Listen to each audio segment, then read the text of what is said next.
Бисмилля, ассаламу алейкум, урматтуу жамаат, жалпы туугандар, баарыңыздарга ушул кадырлуу кеч. Мынакей буюрса арадан бир канча убакыттар өтүп, буюрса биз чыгарылыштарды кайрадан баштоонун алдында турабыз. Ушул биздин Береке Нур каналына куш келипсиздер туугандар. Ушул убакка чейин бир аз өзүбүздүн шарттарыбызга байланыштуу чыгарылыштарды чыгара албай калдык эле. Кантсе дагы монтип кайрадан мынакей бүгүн баштаган күнүбүз 17 апрель 2024 жыл бүгүн. Монтип бүгүн колдон келишинче жумуштан эртерээк келип, сиздер үчүн бир аз өзүбүздүн чарбабыздагы жаңылыктар тууралуу, өзүбүздүн чарбабыздагы ушул жаңы жагдайлар тууралуу сиздер менен маек куруп, өзүбүздүн чарбаны бир аз сиздерге обзор кылып көрсөтүп беребиз. Андан сырткары ушул бак тууралуу дагы бир аз кошумча маалымат камтыган видеону чыгарабыз туугандар. Буюрса туугандар, ушул өзүбүздүн мол кочкор коюлган эле, ушунун козуларын сурап, качан чыгарасын, чыгарылыш качан болот деген суроо талаптар өтө көп болду. Өзүңүз ушул сиздерге бир аз жагдай тууралуу айтып өтсөм, өзүмдүн телефонум бузулуп калып, ушул паролду, логинди восстановить эте албай бир аз убакыт кармалып калды. Андан сырткары мына баштайм, ана баштайм деп ушул бүгүнкү күнгө такалыптыр туугандар. Кантсе дагы ошол эле ойдон илгерки чыгарылыштарды эле туугандар.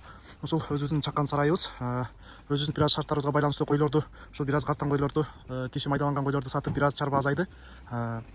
Андан сырткары ушул азыркы кочкордун козуларын көрсөтөбүз, ушул чарбаны көрсөтөбүз туугандар. Жана ушул бактагы азыркы абалды дагы көрсөтөбүз туугандар. Буга чейин сиздер көрбөгөн көрөрмандар болсо, сиздерге бир аз маалымат иретинде айтып өтсөм, биз ушул өзүбүздүн чакан чарбабызды жана өзүбүздүн багыбызды бир аз көрсөтүп, ушул элдерге ушул бир аз маалымат иретинде өзүбүздүн ушул жумуш тажрыйбабызды менен сиздер менен бөлүшүп, бир жакшы маек куруп беребиз ар дайым. Ошондой эле видеолорду кайрадан тартуунун алдындабыз туугандар. Мынакей сиздерге ушул биринчи эле козулар тууралуу көп суроо талап болду. Козуларды бир аз көрсөтүп өтсөм, мынакей көрүп тургандай арасынан бир ушундай сары козу дагы түштү. Бул ургачы козу. Сөөк сабагы өтө жакшы. Негизи кочкор жакты мага. Козулар мынакей көргөнүздөр, мынакей буттары аябай жоон, чисто багындай арашанында айтып өтүшөт эле го. Кассак экен деп, кассак козу.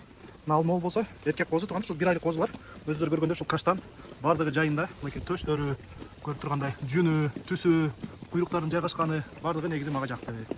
Андан сырткары мынанда могул дагы эң акыркы туулган ушул ургачы козу. Бардыгы жакшы, бундагы булактары, түсү, ушул каштан могул энеси биремчек болуп калган эле. Ошого бир аз арыгыраак, жакшы сүткө тая албай табы. Азыр мынакей ушинтип бир аз кечки чөбөн берип аткан учурум туугандар. Жана ошондой эле мынанда дагы бир козу жүрөт. Негизи мен ачып койгонмун, бул козулар каалаганда кирип чыгып жүрө беришет. Буну сиздерге бир ирет көрсөтүп өткөнмүн. Мынакей козунун куйругунун положение бар. Могул жерге бир аз жем чачып коем, өздөрү ушуну тазалап жеп коюшат. Мынакей ушул жерде бир аз кичинекей астына ачык жер бар. Бул жерден бир гана козулар өтө алат. Бул жерге бир кирпичти түшүрүп салыштыр. Ушул жерден өздөрү өтүп келип, бул жакта только жем берилет, а бул жакта болсо ошол чөп берилет туугандар. Койлордун абалы тууралуу айтып өтсөм, эми кыштан жакшы чыгышты, Аллага шүгүр. Өтө семиз эмес биздин койлор. Орто таптал эле чыкты. Могу бир кой буюрса эми туйт. Алгандары бүт төлдөп бүттү, төлдөрү менен саткандар болду, бооз учурунда саткандар болду туугандар. Эми бир аз шартка байланыштуу мал жандык ушундай экен. Акчага зарыкканда бир аз керек болгондо коркпой эле алып чыгып базарга алып барып сатасың, интернеттен сатасың, ошондой өзүңдүн керегиңе жарай турган жандыктар туугандар. Козуларды сиздерге көрсөтүп өттүм, мынакей. Мол козу, Аллах, майшаллах деп коюңуздар, өтө жакшы түштү. Бул көргөнүздөр кулагынын положениясы, жүнү, жоондугу азыр артынан көрүнбөй атат. Артынан дагы бир көрсөтүп коеюн. Төшүнүн турган мынакей куйруктары. Куйругу тегиз, мондай ачык куйрук. Буттары жоон, өтө жакшы. Аны могул арашандагы азыр бренд түстөгөндөр ошондой бир козу түшүп калды. Өздөрү көрүп тургандай тумшуктары ак. Мынакей буту кол аябай жоон. Бунун өзү энеси дагы каштан, могул кочкордо эле каштан эле, бирок козусу ушундай сары түштү.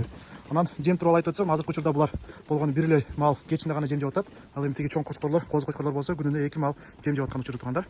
Жемди бир ирет көрсөтүп өтсөм, жем тарези мурдагыдай эле болуп атат, бирок ал эми козу кочкорлорго бир кыйла көбөйүп, мынакей көрүп турганыңыздардай мондай жаңы жем таап алдым мен. Сиздер дагы базардан сураштырсаңыздар болот. Атайын койго деп сатат экен. Арасында мондай жүгөрүсү бар, будайы бар, арпасы бар, урпак бар, улпак деп коебу. Арасына анча-мынча туз кошулат экен мондай. Негизи мага жакты. Ушул менен мындай макашак деп коебуз, өзү макашакты аралаштырып берип атам мынакей. Азыр ушул чоң кочкорлор күнүнө жарым килограммдан где-то 1 килограммга чейин жеп атышат, могу 5 килограмм чамасында. А койлор болсо 6 килограммдай, андан сырткары ушул өзүбүздө илгертеден берип аткан мынакей жана гидропониканы кошуп берип коебуз тургандар.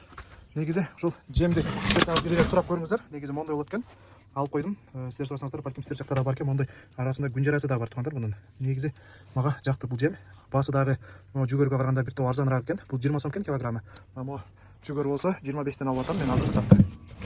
Буну дагы ошол өзүңүздөрдүн рационуңуздарга кошсоңуздар болот туугандар. Чөптү айтсам, мынакей чөп эки жагы бошоду, а мол жакта болсо бир 25-30 чакты пресс калган. Ошол буюрса мол май айында жайлоого жеткирсек, майга чейин иншаллах Аллах таалам берекесин берсе, кеңири кенен кесер жетип берет.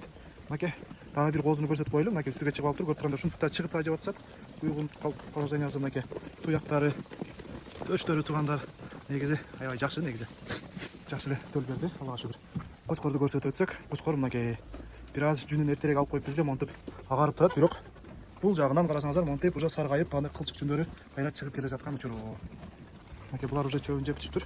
Кошкор азыркы тапта 2 тиш, бою 95-тен 97 чамасында. Мынакей. Кызыккандар болсо чалыңыздар. Эгерде баасы келишип калса, ушул чоң кочкорду сатышы мүмкүн туугандар.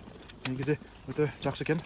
Бунун ушул куудуна, жеп ичине баардыгына Аллах таалам өзү ден соолугун берсе, гарантия туугандар. Азыркы тапта менде турат, баардыгы жакшы. Орто эсепте азыр салмагы 140 кг чамасында болсо керек, тартып бере элекпиз. Могулар болсо, өзүңүздөрдүн баарыңыздарга маалым болгон, бандай хит болгон, баягы 4 козу, 4 кочкордон канча пайда калат деген видео чыккан эле. Ошол бир 200 миң, 300 миңге жакын просмотр алган. Ошол козулар туугандар азыркы тапта ушундай болуп калды. Могул бүт буланып алыптыр, көрүп тургандардай. Жакшы. Булардын арасында ар түрдүүсү бар. Могул өтө жүнү таза экен негизи. Мынакей каштан бул өзү жакшы эле акчага алынган болчу. Козу эң жакшы ушул, эң кичинеси, бирок азыр узундугунан дагы эң узун, бийиктигинен дагы эң бийик. Кулагы 20 таза чыгат мынакей. Көрсөтө өтөйүн. Кулагы таза 20, тумшуктары дагы жакшы. Бул козу. Андан сырткары могул бирөөсү бир аз кыскараак экен, бирок жоон жолпу. Анан эң качсак, эң күчтүү кочкор могул болуп чыкты. Өзүңүздөр көрүп өтсөңүздөр, туяктары бардыгы жайында.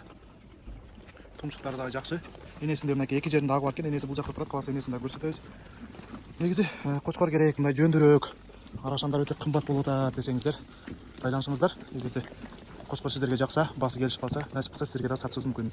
Могул дагы өтө жакшы өз негизи. Узундугу узун, тумшугу баанда ай дейт го, чисто горбонус мынакей тумшугу. Булар 1 жашар азыркы тапта. Тиш буза элек, буйруса ушул июнь, августта тиш бузушса керек булар.